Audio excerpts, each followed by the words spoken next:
नमस्ते, इजी विद्या चैनल में स्वागत है। आज पढ़ेंगे प्रगतिवादी युग। प्रगतिवादी युग की परिभाषा एवं उसकी प्रवृत्तियाँ। तो आइए पढ़ते हैं। प्रगतिवादी युग हिंदी साहित्य के आधुनिक काल के काव्य धारा का चतुर्थ उत्थान माना जाता है। इस युग की कविता में मार्क्सवादी प्रभाव अधिक है। इसी के फलस्वरूप बुद्धिवर्ग संघर्ष को बढ़ावा मिला और काव्य के क्षेत्र में निम्न वर्ग के चित्रों को प्रधानता मिली। प्रगतिवादी युग में कविता कल्याण के क्षेत्र में निकलकर यथार्थ में आ गई।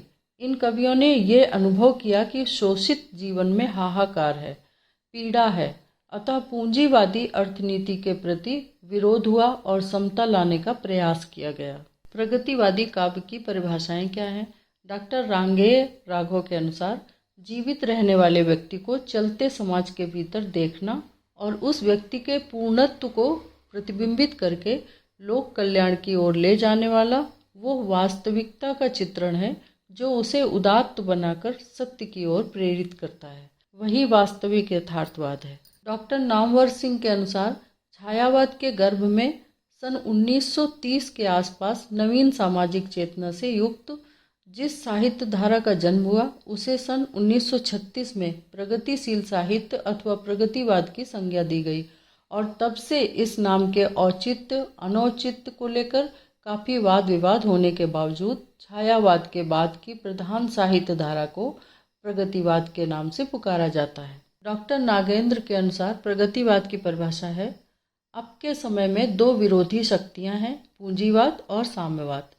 पूंजीवाद जिसका साम्राज्यवाद भी अंग है, विकासोन्मुख है और साम्यवाद विकासोन्मुख है। निदान प्रगतिवाद साम्यवाद का पोषक है और पूंजीवाद का शत्रु है।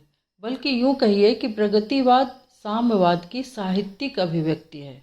अब जानते हैं प्रगतिवाद का जन्म और विकास। प्रगतिवाद का जन्म सन 1936 में हुआ। वैसे इसकी नींव और पहले पड़ने लगी थी सन 1917 के रूप में वर्गहीन समाज की स्थापना हुई। धीरे धीरे इसका प्रभाव भारत पर भी पड़ा। 1927 में भारत में मार्क्सवादी दल का गठन हुआ। प्रगतिवाद का असली स्वरूप तभी आया। सन 1936 में लखनऊ में प्रगतिशील लेखकों की बैठक हुई और इसकी अध्यक्षता प्रेमचंद्र जी ने की। इस समय से आधुनिक हिंदी कविता में एक नया मोड़ आया। इसमें शुद्ध रूप से यथार्थ का चित्रण हुआ और तभी से बहुत लोग प्रभावित हुए। यहाँ तक कि पंत जी ने 1938 में रूपाभ में कवियों से कल्याण छोड़कर यथार्थ की भूमि पर आने का आग्रह किया। प्रगतिवाद का यह क्रम सन 1943 तक इसी प्रकार चलता रहा। इस प्रकार से प्रगतिवाद का काल 1936 से 1943 के बीच में माना जाता है। प्रगतिवादी प्रमुख कवि।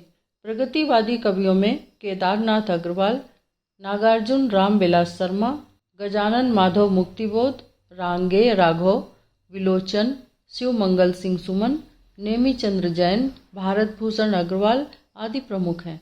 इसके अतिरिक्त पंत, निराला, दिनकर, नरेंद्र शर्मा, बालकृष्ण शर्मा नवीन आदि की भी कुछ रचनाएं प्रगतिवाद से संबंधित मिलती हैं। इन कवियों ने अपनी अपनी कविताओं के माध्यम से शोषण एवं निम्न वर्ग की वास्तविकता का चित्रण किया। पंत तथा निराला जी छायावाद के प्रसिद्ध कवि थे। उन्होंने भी प्रगतिवाद को मुक्त कंठ से स्वीकार किया और जनजीवन की यथार्थता का चित्रण किया। प्रगतिवादी प्रमुख कवि हैं केदारनाथ अग्रवाल, नागार्जुन, रामविलास शर्मा, गजानन माधव मुक्तिबोध, रांगेय राघव, विलोचन, शिवमंगल सिंह सुमन, नेमीचंद्र जैन, भारत भूषण अग्रवाल, पंत, निराला, दिनकर, नरेंद्र शर्मा, बालकृष्ण शर्मा नवीन आदि। इसमें सुमित्रानंदन पंत और सूर्यकांत त्रिपाठी निराला छायावादी युग के कवि हैं, परंतु पंत जी की युगवाणी और युगांत, निराला जी की कुकुरमुत्ता, नए पत्ते आदि ये रचनाएं प्रगतिवादी रचनाएं मानी जाती हैं। प्रगतिवादी काव्य की प्रवृत्तियाँ। सामाजिक यथार्थ का चित्रण।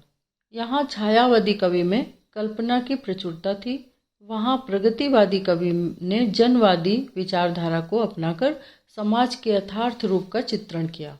शोषकों तथा पूंजीपतियों को छोड़कर मजदूर, किसान एवं अन्य निम्न वर्ग का वास्तविक रूप उभरकर जनता के सामने आया।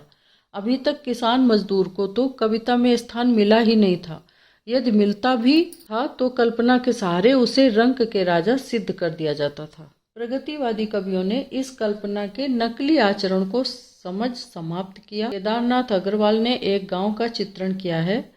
सड़े घूर के गोबर की बदबू से दबकर महक जिंदगी के गुलाब की मर जाती है। सामाजिक समस्याओं के प्रति जागरूकता। प्रगतिवादी कवि राष्ट्रीय और अंतर्राष्ट्रीय समस्याओं के प्रति सदैव सजग रहा है। काव्य और जीवन के अधिक निकट पहुंच सका है। इन कवियों ने तत्कालीन महंगाई, बेकारी, दरिद्रता, विलास तथा ऐश्वर्य आदि का मार्मिक चित्रण किया है। गांधी जी की मृत्यु के बाद लोगों ने देश अनाथ समझा, लेकिन प्रगतिवादी कवियों ने इसे एक ढोंग माना। महाशत्रुओं की दाल न गलने देंगे हम नामक शीर्षक कविता में नागार्जुन ने लिखा है। नागार्जुन की ये कविता है, महाशत्रुओं की दाल न गलने देंगे हम।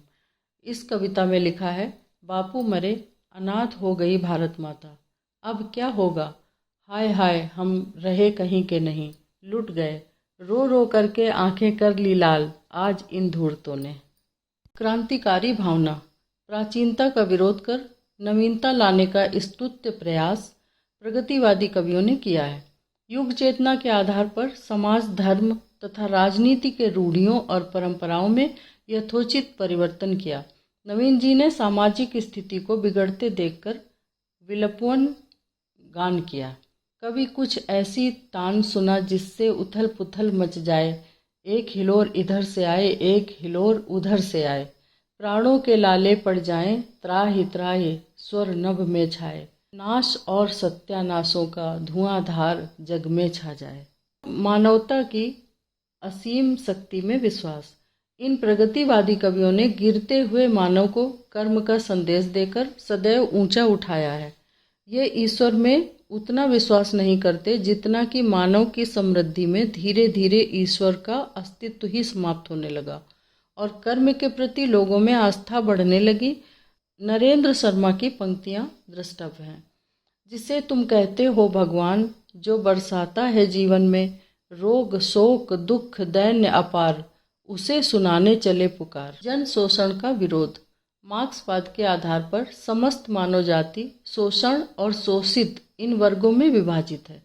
प्रगतिवादी कवियों ने शोषक वर्ग के प्रति घृणा और रोग तथा पोषिकत वर्ग के प्रति करुणा का भाव प्रकट किया है। इस संबंध में दिनकर जी की कविता की पंक्तियां बड़ी सुंदर हैं। श्वानों को मिलता दूध, वस्त्र भूखे बालक अकुलाते हैं, माँ की हड्डी से चिपक चिपक जाड़ों की रात बिताते हैं, युवती के लज्जा बसन बेच जब ब्याज चुकाए जाते हैं, मालिक जब तेल फुलेलों पर पानी सा द्रव्य बहाते हैं। इस प्रकार प्रगतिवादी कवियों ने समाज के यथार्थ को व्यक्त किया है अपने काव्य में। आशा करते हैं कि आपको ये वीडियो पसंद आया होगा। Please like video, share video and comments below. Notification का बटन ज़रूर ऑन कर लीजिए जिससे हमारे नोटिफिकेशन आप तक पहुंचते रहें। धन्यवाद।